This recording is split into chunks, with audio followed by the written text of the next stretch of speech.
देखिए अब पद्मावती भगवान के भोजन को, पद्मावती भोजन पा रही थी। जयदेव गोस्वामी को इस बात की चिंता नहीं थी कि पत्नी ने पहले कैसे पा लिया, इस बात की नहीं थी, क्योंकि भक्त को चिंता नहीं होती है। लेकिन जयदेव गोस्वामी को आश्चर्य ये हुआ कि जब से हमारा और इनका विवाह हुआ है तब से ये पहले प्रसाद नहीं पाई, आज कैसे पा रही है। कोई कारण है, किसी कारण से, क्योंकि पद्मावती भी भक्त थी, संत थी। जरूरी नहीं है बंधुओं कि कोई व्यक्ति गृहस्थ में है तो वो संत नहीं बन सकता। भक्तमाल में ऐसे कई उदाहरण है। संत तुकाराम को ले लीजिए, विवाह था। मीराबाई को ले लीजिए, विवाहित थी। देखिए इन किन प्रकारेण किसी कारणवश हमारा मन गोविंद के चरणों में लग जाए, हमारा प्रयास ही है। चाहे आप गृहस्थ हो या विरक्त, सब कुछ छोड़ के जंगल में चले गए और जंगल में तपस्या करने की बजाय गोविंद का, संसार का चिंतन कर रहे हैं। क्या मतलब ऐसे भजन का? घर छोड़ दिया, परिवार छोड़ दिया, जंगल में चले गए और खूब चिंतन किया संसार का, तो ऐसे विरक्ति का मतलब क्या है? मैंने अभी 1 मिनट पहले व्यासपीठ से निवेदन किया था कि भक्ति गृहस्थ आश्रम में भी सर्वोपरि है और विरक्त में भी। बशर्ते एक है कि गृहस्थ आश्रम में भी जाओ तो गोविंद को मत भूलो और संन्यास भी लो तो गोविंद को मत भूलो। तो पत्नी ने भोजन कर रही थी, जयदेव गोस्वामी पास में गए और कहने लगे, देवी आप आज पहली बार मुझे बिना पवाए प्रसाद को पा रही है। देखिए हम लोग रोज कहते ना खाना खाना, बोलते ना हम खाना खा लिया कि नहीं, तो जीवन में याद रखिए अन्न के कण में अशुद्धि होने के कारण मन भी हमारा भगवान में लगता नहीं है। इसका सुंदरतम उदाहरण भीष्म पितामह की कथा से मिलेगा आपको। अन्न शुद्धि बहुत जरूरी है। जब तक ठाकुर जी को भोग न लगाओ तो प्रयास करो। संतों का वचन ऐसा है, भक्तमाल में भी ऐसा कहा गया है कि बिना ठाकुर को निवेदन किए अन्न का एक कण पाना नहीं चाहिए। जो भी घर में प्रसादी बनाए, और देखिए एक चीज याद रखिए, जीवन में हम वही खाएं जो ठाकुर जी को भोग लग सकता है। ध्यान देकर के सुनिएगा, हम उस प्रसाद को ग्रहण ना करें, उस अन्न को ना खाएं जो ठाकुर जी के योग्य नहीं है। ध्यान देकर के सुनिएगा, हम उसी अन्न को पाएं जो हमारा ठाकुर पाएगा। तभी हमारे मन की शुद्धि होगी, हमारा मन गोविंद के चरणों में लगेगा, हमारे पापों से छुटकारा मिलेगा, संत की कृपा होगी, भगवान की कृपा होगी। क्यों? तुलसी बाबा बड़ी सुंदर बात कहते हैं रामचरितमानस में कि जा पर कृपा राम कै होई, ता पर कृपा करई सब कोई। हमारा प्रयास रहता है कि हमारा संसार हमसे खुश रहे, और इस संसार को जितना भी खुश करने का प्रयास करोगे अंत में दुखी मिलेगा। संसार के किसी एक व्यक्ति को आप खुश नहीं कर सकते। अरे खुश करना है तो गोविंद को करो। जिस दिन वो खुश हो गया पूरा संसार अपने आप खुश हो जाएगा।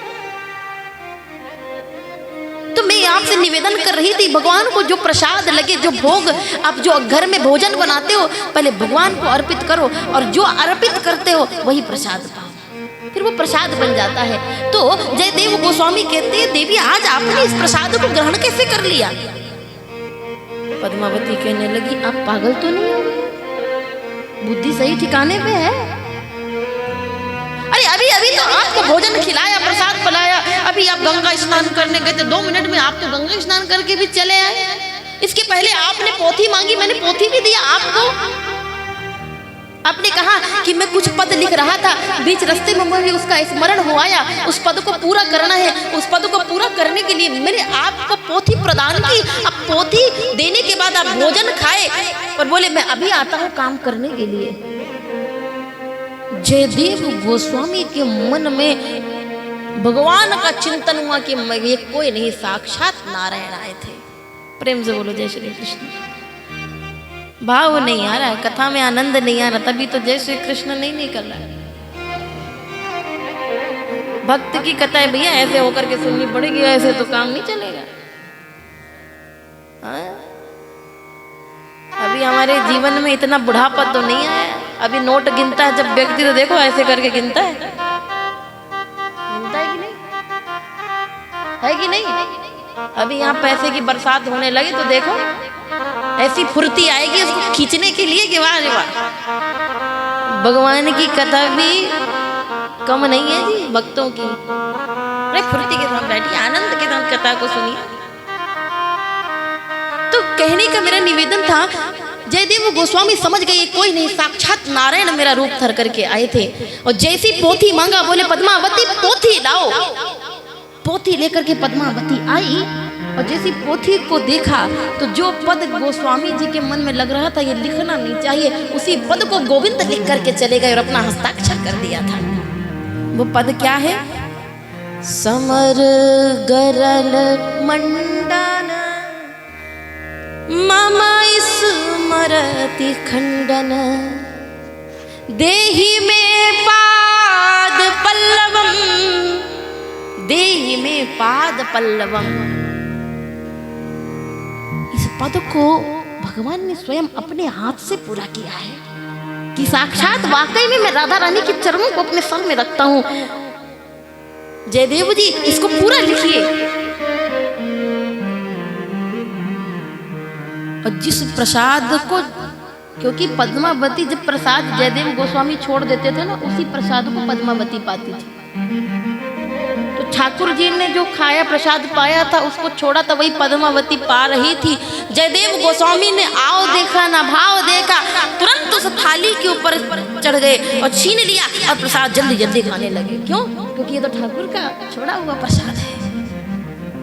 लेकिन कलयुग के लोग, अगर भगवान रोज घर में हम लोग प्रसाद अर्पित करते हैं और भगवान साक्षात प्रकट होकर रोज प्रसाद खाने लगे तो कलयुग के लोग कहेंगे भगवान हाथ जोड़ते हैं, सुबह नाश्ता चाहिए, शाम को दोपहर में नहीं कर पाएंगे, जाओ अपने घर जाओ, ऐसे ही बैठे रहो, ठीक है।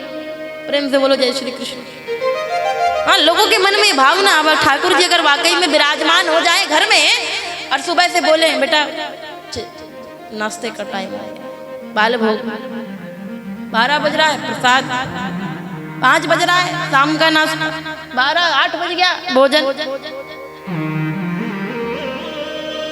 तो माता लोग हाथ जोड़ लेंगे, भगवान कुछ नहीं चाहिए, आप यहाँ पे जाओ।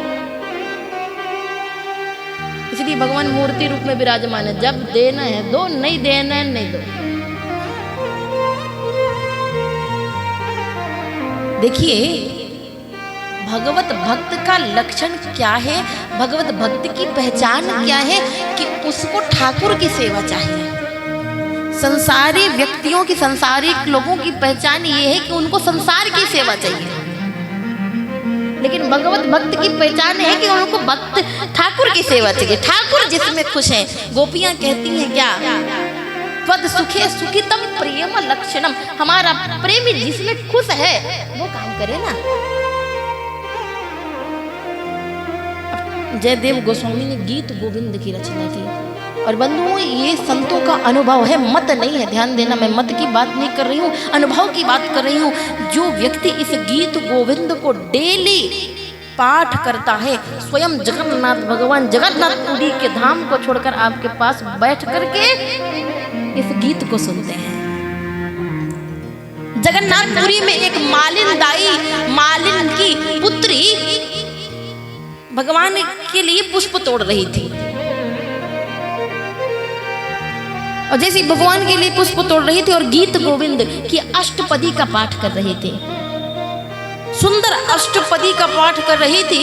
जगन्नाथ भगवान उस अष्टपदी का पाठ सुनने के लिए अपने सिंहासन को छोड़ करके उस मालिन दाई के पीछे पीछे दौड़ने लगे। माली की पुत्री थी,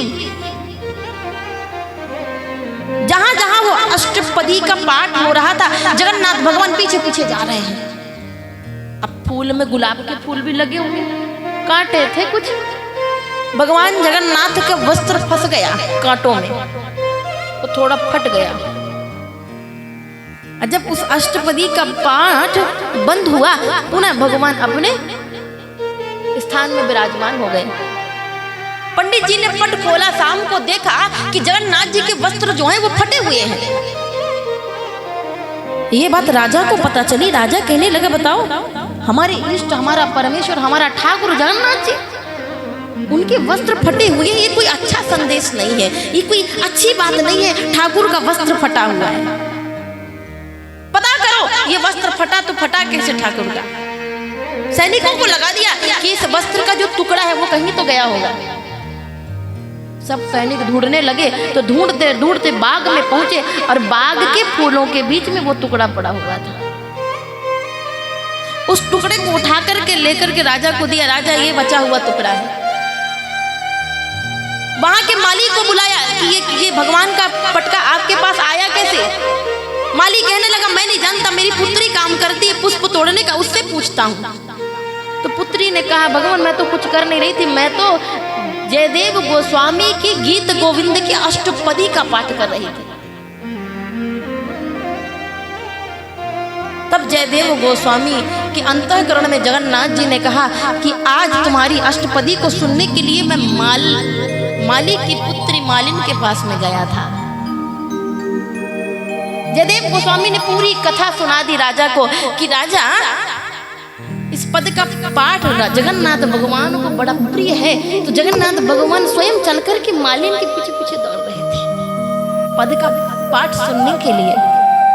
जैसे राजा को ये बात पता चली, उस मालिन को खूब राजा ने संपत्ति दी, खूब धन दिया, खूब दौलत दिया, खूब सुंदर वस्त्र धारण कराया और बोले, ये वस्त्र धारण करके जगन्नाथ जी के सामने इस अष्टपदी का पाठ करो और सुनो, एक सुंदर आसन लगा देना, क्योंकि जगन्नाथ भगवान सुनने के लिए आते हैं ना, तो उस आसन में बैठेंगे ठाकुर, भगवान को कोई कष्ट ना हो। तो आज भी जगन्नाथपुरी में जयदेव गोस्वामी द्वारा रचित गीत गोविंद की अष्टपदी को ठाकुर के सामने गाया जाता है। आइए 2 मिनट, अब मोबाइल का आप यूज कर सकते हैं, मोबाइल में डालिए गीत गोविंद की अष्टपदी, उसका पाठ आप लोग भी हमारे साथ करेंगे। जिनसे बन पाएगा वो करें, जिनसे नहीं बन पाएगा, बहुत सरल है, बहुत सरल शब्दों में है, आप लोग अपने मोबाइल में डाल लीजिए और देखिए गीत गोविंद की अष्टपदी। इसका पाठ जो व्यक्ति नृत्य करता है, ठाकुर उसके पास नृत्य आते हैं सुनने के लिए। ये प्रमाण है, संतों का अनुभव है, और किसी का अनुभव मैं शेयर नहीं करूंगी, मेरा भी अनुभव यही है। हम रोज ठाकुर जी की अष्टपदी का पाठ अपने राधा माधव को सुनाते हैं और ठाकुर जी का अनुभव होता है कि है ठाकुर जी, अपने आप अनुभव होगा, क्योंकि जब कोई दिव्य शक्ति आपके पास होती ना, आपको अनुभव होता है कि ठाकुर जी हैं मेरे आसपास, ये प्रतीत होता है और ये सत्य है। तो आइए हम गीत गोविंद की अष्टपदी का पाठ करते हैं। श्रुत कमला कुछ मंडल धृत कुंडल है, कलित ललित वनमान जय जय देव हरे। श्रुत कमला कृत मंडल ये, कलित ललित वनमान जय जय देव हरे। कलित ललित वनमान जय जय देव हरे। इन मणि मंडल मंडल भव खंडन ये, दिन मणि मंडल मंडल भव खंडन ये। मुन जन मानस हंस जय जय देव हरे। मुनि जन मानस हंस जय जय देव हरे। कालिय विष घर रंजन जन रंजन ये, कालिय विष घर रंजन जन रंजन ये। यदुकुल नलिन दिनेश जय जय देव हरे। यदुकुल नलिन दिनेश जय जय देव हरे। मधु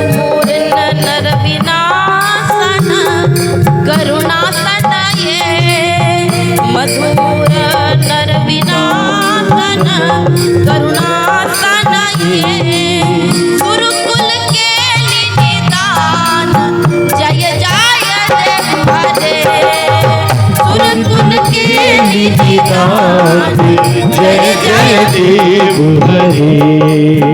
कमल कमल दल लोचन भव मोचन ये, अमर कमल दल लोचन भव मोचन ये, त्रिभुवन भवन निधान जय जय देव हरे। त्रिभुवन भवन निधान जय जय देव हरे। जनक सुता कृत भूषण जित दूषण ये, जनक सुता कृत भूषण जित दूषण ये, समीर समीर दस कंठ जय जय देव हरे। समीर समीर दस कंठ जय जय देव हरे। अभिनव जलधर सुंदर धृत मंदर ये, अभिनव जलधर सुंदर धृत मंदर ये, श्री मुख चंद्र चकोर जय जय देव हरे। श्री मुख चंद्र चकोर जय जय देव हरे। तब चरणे प्रणते वया मित भावाये, तब चरणे प्रणते वया मित भावाये, गुरु कुशलवण प्रणतेषु जय जय देव हरे। गुरु कुशलवण प्रणतेषु जय जय देव हरे। श्री जय देव कवेरुदित मृदम पूर्ति मृदम, श्री जय देव कवेरुदित मृदम पूर्ति मृदम, मंगल मंजुल गीतम जय जय देव हरे। मंगल मंजुल गीतम जय जय देव हरे। धृत कमला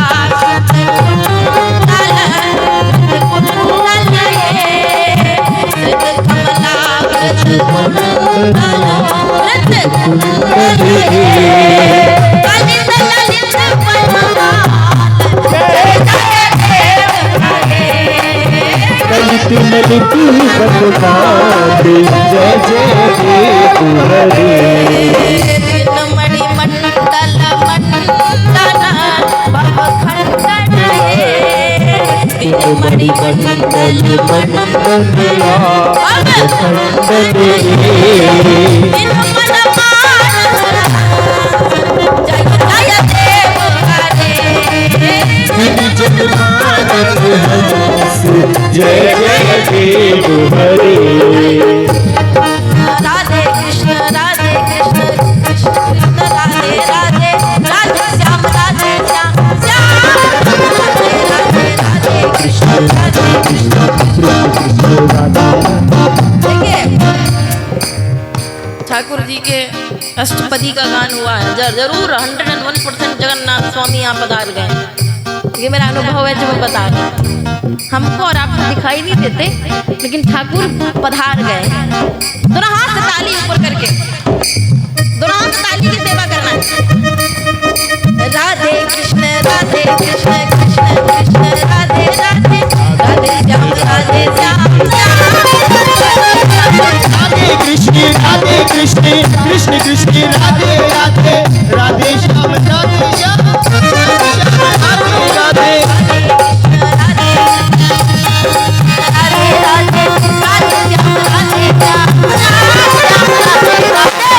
कृष्ण राधे कृष्ण कृष्ण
इस अष्टपदी का प्रयास करिए डेली नित्य, क्योंकि इस अष्टपदी को प्रदान करने वाले स्वयं ठाकुर हैं।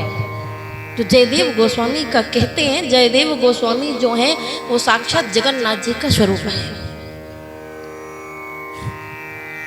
आगे जयदेव गोस्वामी जी ने अष्टपदी गीत गोविंद की रचना की। अब गीत गोविंद का पाठ हर कोई अपने घर में करने लगा। हमारे वृंदावन की सच्ची घटना है। वृंदावन की एक बूढ़ी मैया नित्य अष्टपदी का पाठ करती थी गीत गोविंद के। ध्यान देकर के सुनिएगा, नित्य अष्टपदी का पाठ करती थी मैया। और अष्टपदी का पाठ करते करते एक दिन ठाकुर और राधा रानी का साक्षात्कार हो गया मैया को। सच्ची घटना है वृंदावन में। तो इतना अष्टपदी में ताकत है ठाकुर को अपने पास बुलाने का। अब यहाँ जयदेव गोस्वामी जी की चर्चा पूरे जगन्नाथपुरी में होने लगी। तो जयदेव गोस्वामी जहां भी जिस घर में जाते थे सत्संग ही करते थे। ध्यान देकर के सुनिएगा, जहां भक्त बैठता है वहां सत्संग होता है, और जहां संसारिक व्यक्ति बैठता है वहां संसार की अपदा विपदा यही चर्चा होगी। तो ठाकुर भी बैठ करके सत्संग कर रहे थे। जयदेव गोस्वामी किसी अपने ब्राह्मण परिवार के यहाँ गए, अपने मित्र स्वजन मित्र थे उनके यहाँ, उन्होंने आमंत्रित किया कि हमारे यहाँ बैठ करके सत्संग सुनाइए। अयम ही परमो लाभ उत्तम श्लोक दर्शनम। संतों के जीवन का तो एक ही अमूल्य लक्ष्य है गोविंद की। क्यों? बड़ी सुंदर बात श्रीमद् भागवत के 10वें स्कंद में नल कुबेर और मणिग्रीव कहते हैं कि वाणी गुणान कथने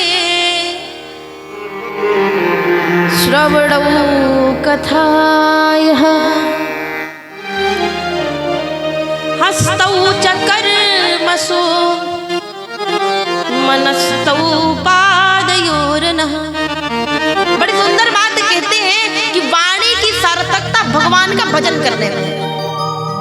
वाणी गुणान कथन श्रवणों कथाया, कान की जो है ना सार्थकता भगवान की कथा को श्रवण करने में।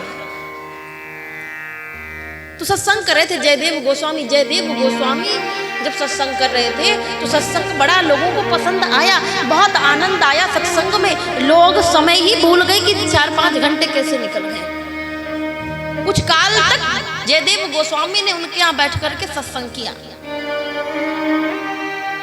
देखिए बंधुओं, सत्संग अगर कोई भक्त सच्चा भक्त सुनाता है ना तो हजारों की भीड़ में 10 को भक्त बना के जरूर जाता है।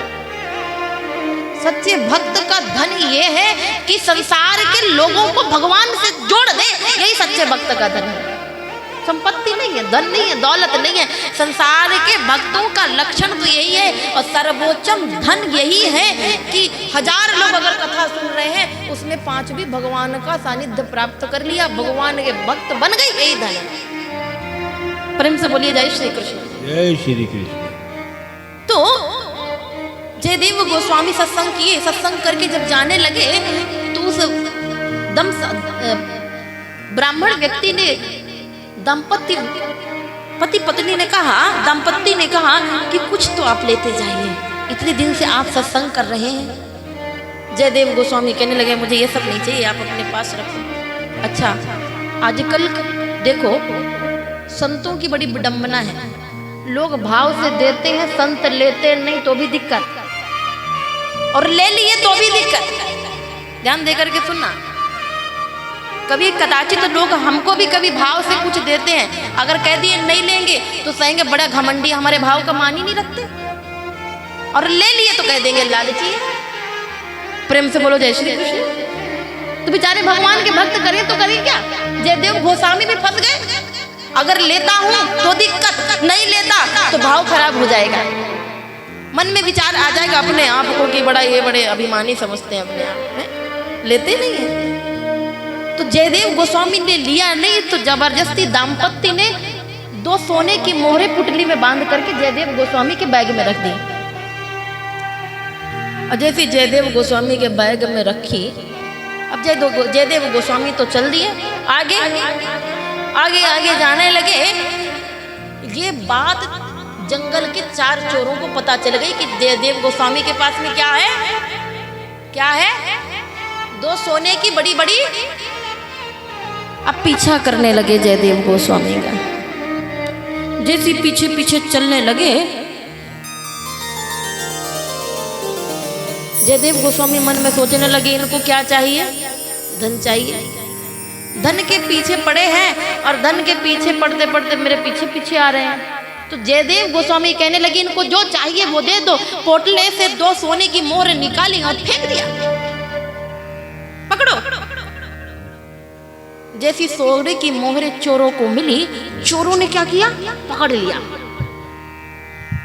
अब चोर मन में विचार करने लगे, चोर सोचने लगे कि देखो ऐसा है कि ये अगर सोने की मोहरें हम रखते हैं और ये नगर में गए, अपने ग्राम में गए और ग्राम में जाकर के इन्होंने हमारा हुलिया बता दिया और उसके बाद राजा के जो सैनिक है वो हमको पकड़ेंगे और हमको मार डालेंगे। तो 4 चोर में से एक चोर कहने लगा एक काम करते हैं, क्या करते हैं, मार डालो इनको। दूसरा चोर कहने लगा कि नहीं देखो हमको धन चाहिए था, धन हमको जयदेव गोस्वामी ने दे दिया, हमको इस संत ने धन दे दिया, अब हमको क्या मतलब, इसको क्यों मारना है, हमको जो चाहिए था वो हमको मिल गया, अब मारना क्यों? जयदेव गोस्वामी के जीवन का तो लक्ष्य था कि चाह गई चिंता गई मनुआ में परवाह, जाको कछु न चाहिए सोई है हंसा।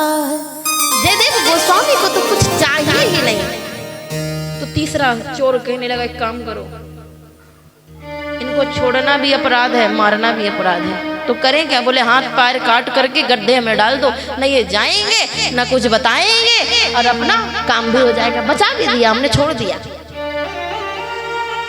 ऐसे ही किया जयदेव गोस्वामी को कि दोनों हाथों को काटा, दोनों पैरों को काटा और गड्ढे में डाल दिया, कूप था उसमें डाल दिया। अब मन में विचार आ रहा होगा कितनी भक्ति कर रहे हैं भगवान की, साक्षात जगन्नाथ भगवान दर्शन दिए, उसके बाद भी हाथ पैर कट गया। मैंने कहा ना कि भगवान अपने भक्त को अगर कष्ट देते हैं तो बताना चाहते हैं मेरा भक्त कितना प्रभावशाली है। अब सोचिए जयदेव गोस्वामी के हमारा अगर हमको इतनी सी पिन भी चुभ जाए तो बड़ा दर्द होता है कि नहीं होता? गलती से ब्लेड से कट भी जाए तो कितना दर्द है। और जीवित अवस्था में हाथ पैर काट दिए। हमारे जगन्नाथ जी कैसे हैं? आधा हाथ नहीं है आधा पैर। देखा है ना? किन किन लोगों ने जगन्नाथ जी का दर्शन किया है? हाथ खड़ा कीजिए। भैया किसी ने जगन्नाथ जी को दर्शन नहीं किए क्या?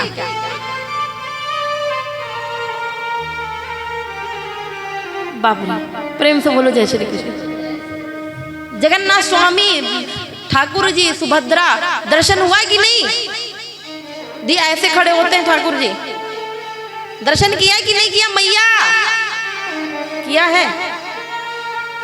अब देखिए जो भक्त होता है ना वो मन में विचार क्या करता है कि भक्त के मन में विचार होता है कि प्रतिकूल परिस्थिति को भी अनुकूल बना देता है। जयदेव गोस्वामी की जीवित रहते हाथ पैर कट गए लेकिन दर्द नहीं हुआ। ध्यान देकर के सुनिएगा, एक भी दर्द नहीं जयदेव गोस्वामी को। क्यों? कि श्वास श्वास में कृष्ण भज बिरथा श्वास जनि खोय, ना जाने यही श्वास की आवक हो या न हो। मैंने पहले इस व्यासपीठ से निवेदन किया था कि जयदेव गोस्वामी की पूरी देख रेख भगवान जगन्नाथ स्वयं करते थे। तो उस पीड़ा को जगन्नाथ स्वामी ने अपने पास ले लिया और जयदेव गोस्वामी को एक भी पीड़ा नहीं। ये भजन के प्रताप का फल है कि भजन करने में इतने जयदेव गोस्वामी मग्न हो गए कि शरीर की पीड़ा ही भूल गए।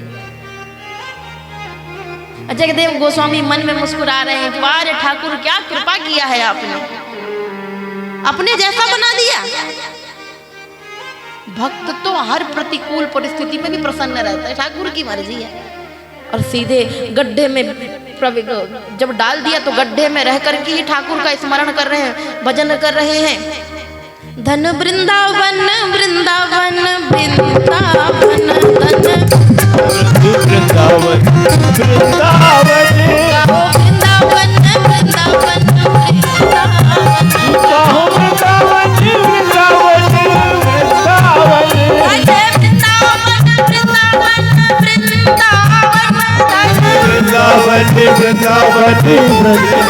वृंदावन वृंदावन वृंदावन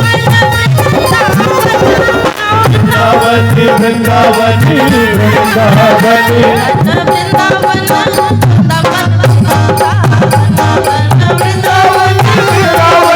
वृंदावन देखिए भजन चल रहा है जयदेव गोस्वामी का। राधे राधे राधे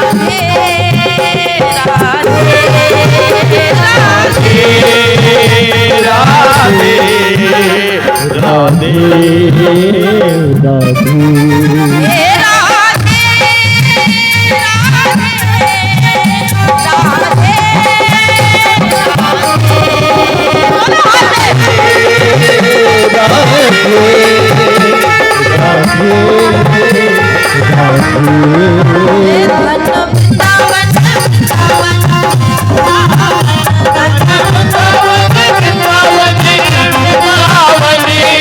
वृंदावन की रज को मरम न जाने को डाल डाल पात पात श्री राधे राधे हो। धन वृंदावन वृंदावन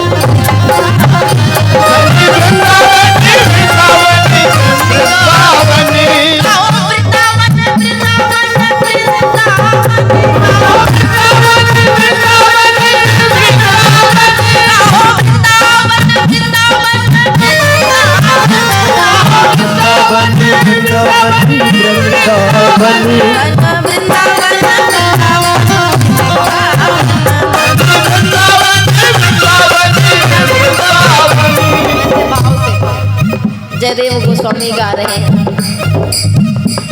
भाव इतना प्रबल था, भाव की प्रगाढ़ता इतनी थी कि उनकी भजन की ध्वनि वहां पास में रहते थे लक्ष्मण सेन जी, नगर के राजा थे लक्ष्मण सेन, स्वभाव में भक्त थे, परम भक्त थे।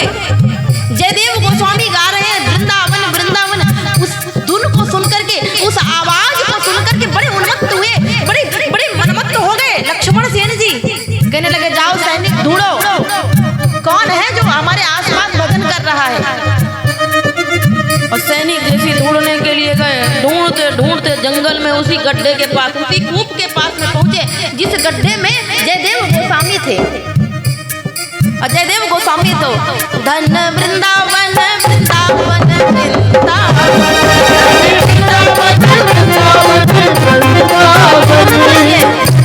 एक बात कहेंगे आपसे, जीवन में कभी भी विपत्ति आए ना, और खूब विपत्ति आए, समस्या का समाधान न मिले और लगे अब तो फंस गए पूरी तरीके से, कहीं खुलने का रास्ता नहीं है, उस समय खूब भजन करो, खूब कीर्तन करो, खूब आनंद करो, ठाकुर अपना आप रास्ता निकालेगा। जयदेव गोस्वामी ने कोई प्रयास नहीं किया, खाली गोविंद को पुकारा। धन वृंदावन वृंदावन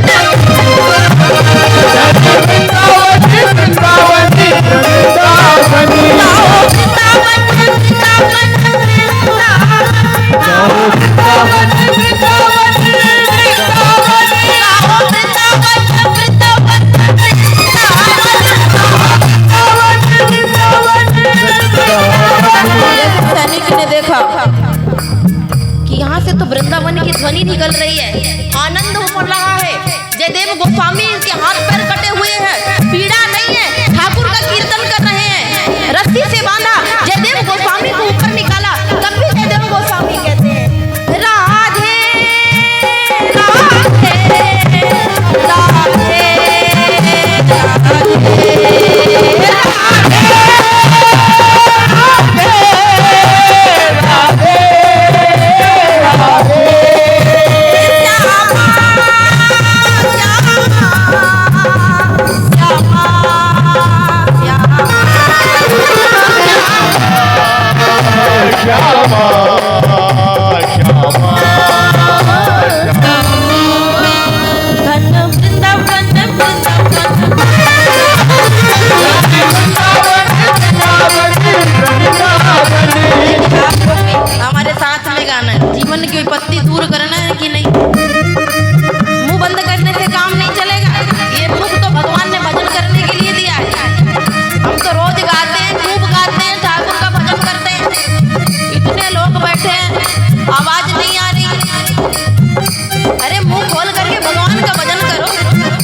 धन वृंदावन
बात याद रखिएगा, जिसने अपने जीवन में बहुत पाप किए हैं राधा रानी का मुख से नाम निकल ही नहीं सकता। आप कोशिश करोगे यहाँ तक आएगा, अंदर चला जाए। क्यों? पाप ज्यादा है, नाम नहीं लेने दे रहा ठाकुर का। और जिसने अपने जीवन में पुण्य किए हैं तो राधा नाम बहुत भाव से निकलेगा।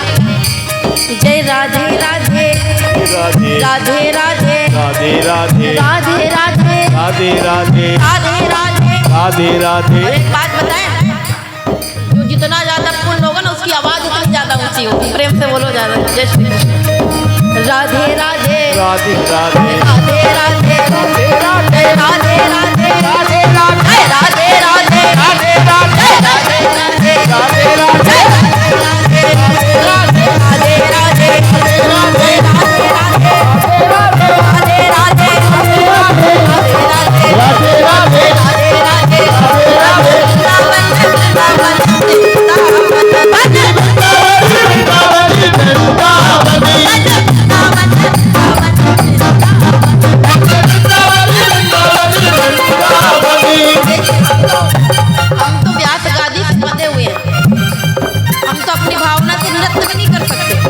भाव तो ऐसे उमड़ है, जबकि भजन हम रोज गाते हैं। देखिए यही भजन हम रोज गाते हैं, लेकिन हर रोज भगवान का भजन नया ही लगता है, पुराना कभी लगता ही नहीं। हर रोज नया। जैसे समुद्र में एक गोताखोर जब गोते लगाता है मोती को ढूंढने के लिए, ध्यान देकर के सुनिए, तो वो मोती एक बार के गोता लगाने से नहीं मिलती, बार बार गोता लगाता है फिर निकलता है, गोता लगाता है फिर निकलता है, गोता लगाता है फिर निकलता है, तब जाकर के मोती मिलती है। ठीक उसी प्रकार भगवान का नाम लेने के लिए बार बार भगवान का नाम लेना पड़ेगा, तभी धन मिलेगा। धन वृंदावन वृंदावन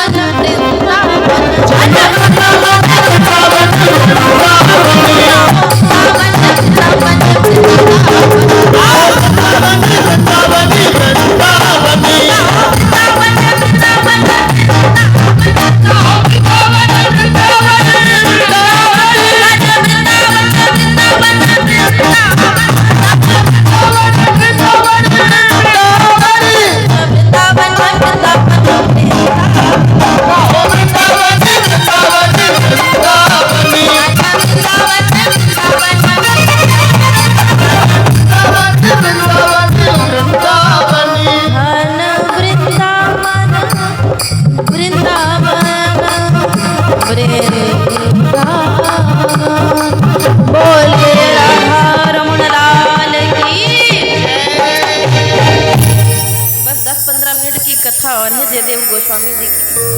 कथा का टाइम तो 6 बजे था, लेकिन शुरुआत लेट हुई है। तो देखिए जयदेव गोस्वामी जी को जब पकड़ कर लेकर के गए राजा के जो सैनिक थे, ध्यान देकर के सुनिएगा, जयदेव गोस्वामी जी को जैसे पकड़ा और लक्ष्मण सेन जी के सामने लेकर के आए और सामने लेकर के जैसे खड़ा किया जयदेव गोस्वामी जी को, जयदेव गोस्वामी पूछने लगे, लक्ष्मण सेन जी पूछने लगे आपकी हालत की किसने? जयदेव गोस्वामी राजा के सामने खड़े थे, चाहते तो सारी सच्चाई बता देते। ध्यान देकर के सुनिए, जयदेव गोस्वामी संत हैं और भगवान जो भक्त होते हैं ना, वो जीवों के दोष नहीं देखते। सब सोचते हैं हमारे ये कर्म का फल है, ये मिल रहा है।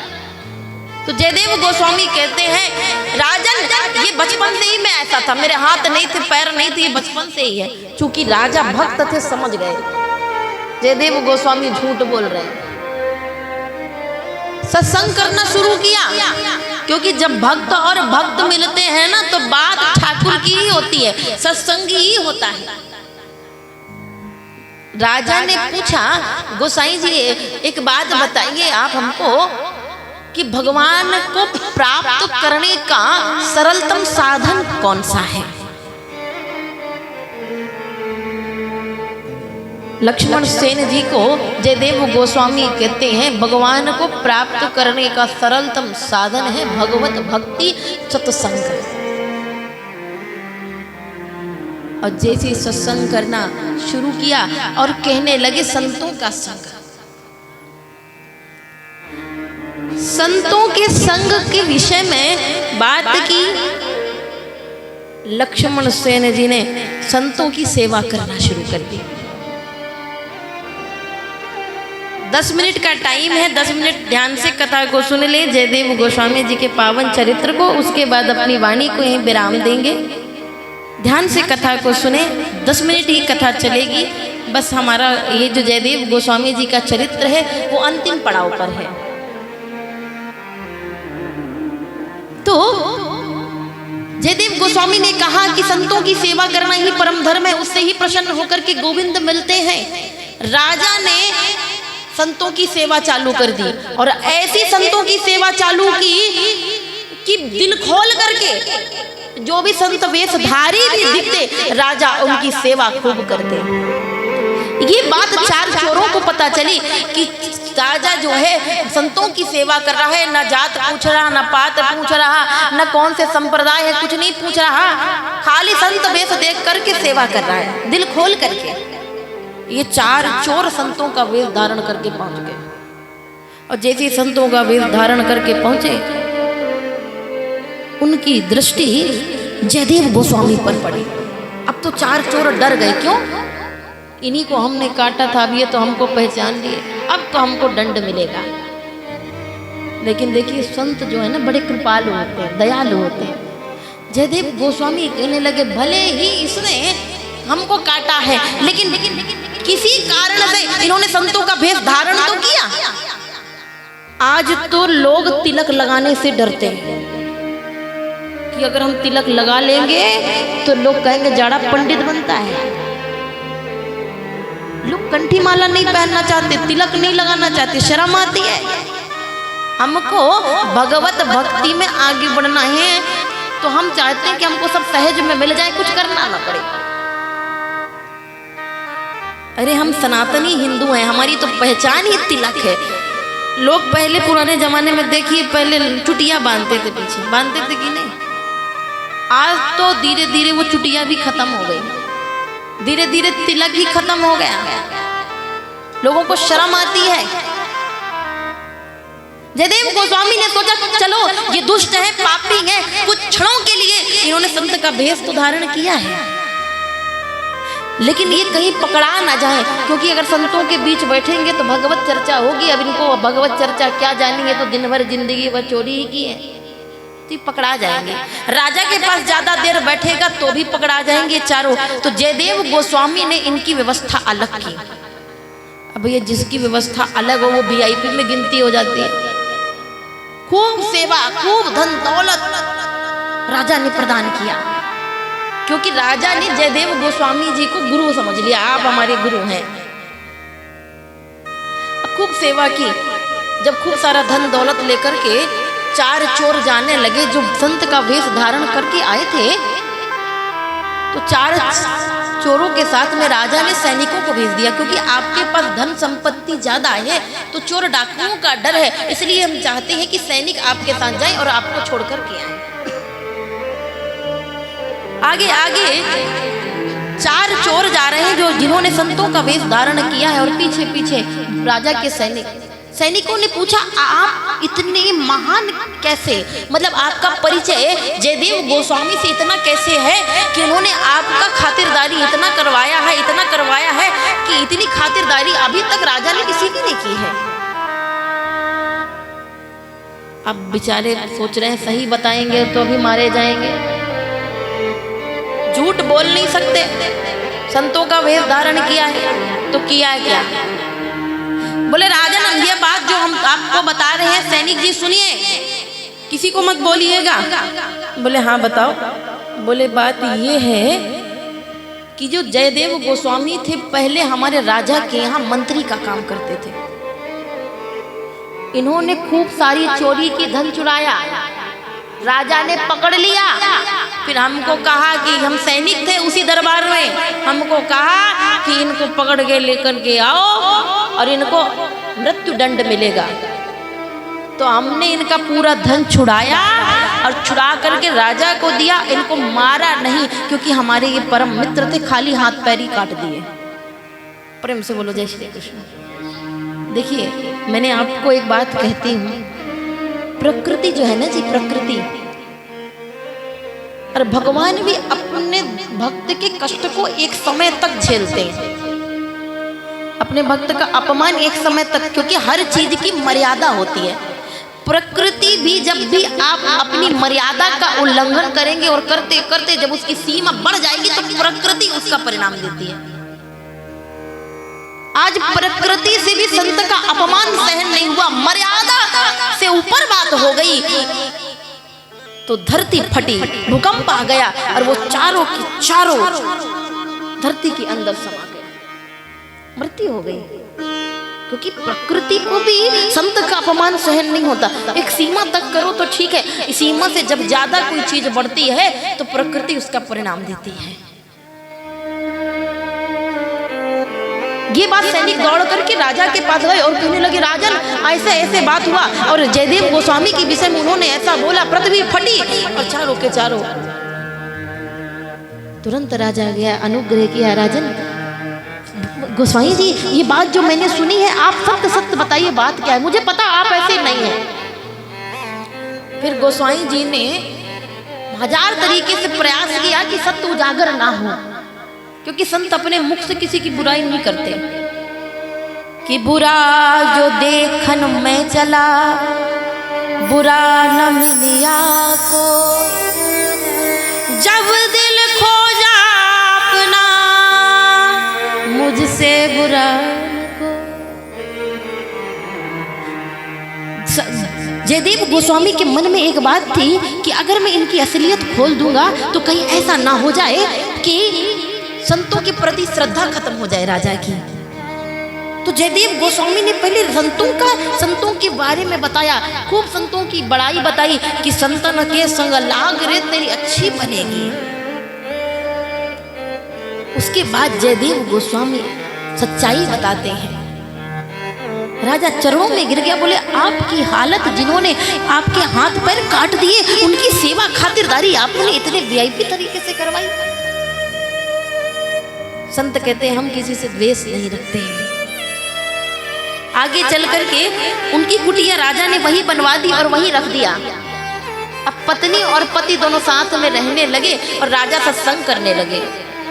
राजा की जो पत्नी थी उसने उनकी पत्नी और जयदेव गोस्वामी की पत्नी पद्मावती दोनों साथ में बैठकर सत्संग करते थे। आज पत्नी, राजा की पत्नी बैठ करके सत्संग कर रही थी, तभी एक दासी दौड़ते हुए चल करके आई, बोली रानी गजब हो गया। बोले क्या? बोले आपके जो जेठ हैं वो वीर गति को प्राप्त हुए और उनकी वीर गति को देख करके उनकी जो पत्नी थी, मतलब आपकी जेठानी सती हो गई। जैसे ये बात पता चली रानी को तो रानी कहती वो भाग हमारे घर में ऐसे हुए, सती पत्नी ने अपने शरीर को त्याग कर दिया, सती हो गई। बड़ी बड़ाई करने लगी रानी। तो पद्मावती ने हंसी मजाक में एक बात, मतलब अपनी बात को सामने रखा, लेकिन इतना बात को उन्होंने ऐसे सामने नहीं रखा। पद्मावती जी कहने लगी देखो पति मर जाए उसके बाद पत्नी सती हो, बड़ी बात है, पतिव्रता का बड़ा लक्षण है। लेकिन उससे कहीं ज्यादा बड़ी बात यह है कि जिस दिन पति मर जाए और जैसी पत्नी ने सुना कि पति मर गया है उसी समय शरीर छूट जाए, ये तो ज्यादा पतिव्रता है, सती की जरूरत ही ना पड़े। रानी को ये बात लग गई बुरी। रानी ने कहा बताओ, हम अपनी जेठानी की बड़ाई कर रहे हैं, इसमें भी एक कमी निकाल रही है, जबकि पद्मावती की भावना नहीं थी। पद्मावती ने कहा, रानी ने व्यंग कसते हुए कहा कि आपके जैसी पतिव्रता इस दुनिया में कहां देखने को मिलेंगे। पद्मावती को बात समझ में नहीं आई। अब क्या हुआ, रानी ने कहा कि मैं पद्मावती की परीक्षा लूंगी। क्यों? क्योंकि पद्मावती कहती ना पति मर जाए तो तुरंत सुनते ही खत्म हो जाए, तो वही पतिव्रता है। राजा से आग्रह किया कि मैं चाहती हूँ कि उनकी पत्नी की परीक्षा लेना, पतिव्रता की। राजा ने मना किया, लेकिन 3 हट हमारे भारत देश में प्रचलित है। पहला होता है बाल हट, कोई बालक अगर हट कर लेता है उसको देना ही पड़ता है। दूसरा होता है स्त्री हट, स्त्री ने कोई हट कर ली वो चाहिए। और तीसरे होते हैं संतों की हट, योगी की हट, योगी ने कोई हट कर ली तो करना ही करना है। स्त्री हट थी, राजा जानता था मानेगी नहीं, इसलिए राजा ने जयदेव गोस्वामी को लेकर के एक गुप्त जगह पे चला गया और सत्संग करने लगा। जैसे यहाँ पे पत्नी पद्मावती आई, रानी ने कहा, रानी गजब हो गया गुरुजी, आपके पति तो अभी अभी गोलोक को विराजमान हो गए। जैसे ही ये बात पद्मावती को पता चली, पद्मावती तो दिव्य शक्तियों से परिपूर्ण थी, भगवान की भक्त थी। अंतःकरण में देखा, ध्यान किया कि मेरे पति तो सही सलामत है, सत्संग कर रहे हैं राजा के साथ बैठ करके। पद्मावती कहने लगी, आप झूठ बोल रही हैं, मुझे पता है मेरे पति तो जिंदा हैं, अभी सत्संग कर रहे हैं। लेकिन फिर भी राजा की जो पत्नी थी लक्ष्मण सेन की, उसको संतुष्टि नहीं मिली। उसने फिर दोबारा परीक्षा लिया। पद्मावती मन में सोचने लगी, इसके मन का स्थिर करना कठिन है, तो अब मुझे क्या करना पड़ेगा, मर के ही दिखाना पड़ेगा। जैसे ही पद्मावती पहुंची, बोले आपके पति सिधार गए अभी अभी गोलोक धाम को। जैसे ही सिधार गए, सुना पद्मावती ने अपने शरीर को त्याग दिया। अब तो रानी घबरा गई, करे तो करे क्या, क्योंकि संत का अपमान हो गया, संत की परीक्षा मैंने ली है। राजा को बुलाया। राजा को जैसे ये बात पता चली कि रानी ने इस तरीके से कृत्य किया जिसके कारण हमारे गुरुजी की पत्नी का देहांत हो गया, अरे राजा को बड़ा क्रोध। बोले आपके कारण ये काम हुआ, आपके कारण संत का अपमान हो गया, अब मैं इस शरीर के साथ में जीवित नहीं रह सकता। राजा गया, चिता बनाई और जैसी बैठने का प्रयास किया, जयदेव गोस्वामी ने पकड़ के खींच लिया। राजा ये करने की जरूरत नहीं है। क्यों? चिंता मत करो, अभी मैं तो पद्मावती के पास जयदेव गोस्वामी गए और जो अष्टपदी की बात मैं कर रही हूँ वही अष्टपदी का गान पद्मावती के कानों में किया। पद्मावती खड़ी हो गई। प्रेम से बोलो जय श्री कृष्ण। अद्भुत। राजा को बड़ी संकोच हुआ, बड़ा दुख हुआ कि मैंने ऐसे गुरु का अपमान किया मेरी पत्नी ने। अब यहाँ पे जयदेव गोस्वामी कहते, राजन अब हम यहाँ नहीं रुकेंगे। क्यों? अगर कदाचित हम यहाँ रुकते हैं तो बार बार देख करके आप हमको देखेंगे और वही घटना याद आएगी, सत्संग छूट जाएगा, आपका भजन छूट जाएगा, ठाकुर के प्रति प्रीति खत्म होने लगेगी। मैं नहीं चाहता, क्योंकि कहीं ना कहीं आपको अपनी गलती दिखेगी कि मैंने इतना बड़ा गलती, मैंने इतनी बड़ा दोष किया, मैंने इतनी बड़ी गलती कर दी। इसलिए इस स्थान को छोड़ करके हम जाएंगे, हमारा यहाँ रहना, क्योंकि साधु का अर्थ क्या है, जो मन वचन कर्म से एक हो, जिसके मन में राधा रानी हो, वाणी में राधा रानी हो और कर्म में राधा रानी हो, वही तो साधु है। और साधु को एक जगह पर ज्यादा दिन तक ठहरना नहीं चाहिए। इसलिए राजन हम चले जाएंगे। उस स्थान को छोड़ करके सीधे जयदेव गोस्वामी वृंदावन में गए और वृंदावन की रज में अपने शरीर का त्याग कर दिया। और ठाकुर जी के सानिध्य में आज भी राधा दामोदर मंदिर में जयदेव गोस्वामी की समाधि है। ऐसे परम पूज्य जयदेव गोस्वामी को चरणों से मैं प्रणाम करती हूँ, चरणों को प्रणाम करती हूँ कि हे जयदेव गोस्वामी, ऐसी जो कृपा आपने बनाई है और जो गीत गोविंद आपने हमको प्रदान किया है उसका नित्य पाठ हम कर पाए और ठाकुर की भक्ति हमको आपके जैसे प्राप्त हो, यही कृपा है। आइए 2 मिनट गुरुदेव के चरणों का स्मरण करते हैं। गुरुदेव तुम्हारी जय जय जय, सतदेव तुम्हारी जय जय जय, गुरुदेव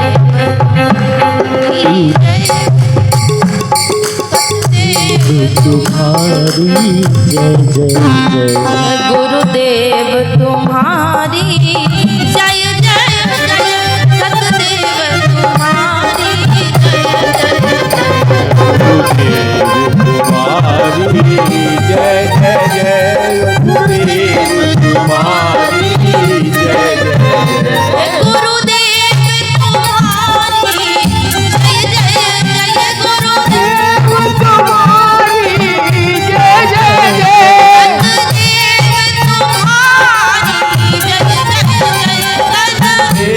तुम्हारी जय जय जय, तुम्हारी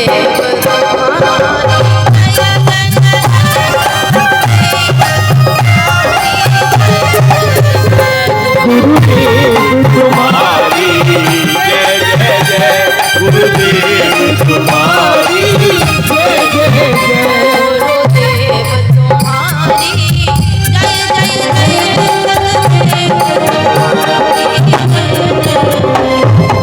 गुरुदेव तुम्हारी जय जय जय, गुरुदेव तुम्हारी जय जय जय, जय राधा रमण जय राधा रमण जय राधा रमण जय राधा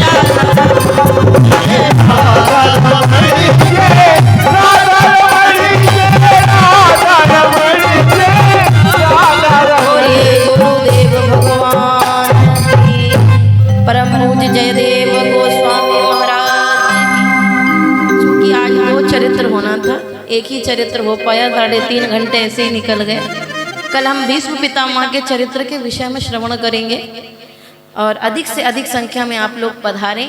भक्त के चरित्र का वर्णन 2 दिन और शेष है और ठाकुर जी के चरणों में आपकी प्रीति बने रहे, इस व्यासपीठ से यही निवेदन है। बोलिए जय श्री राधे। हेलो।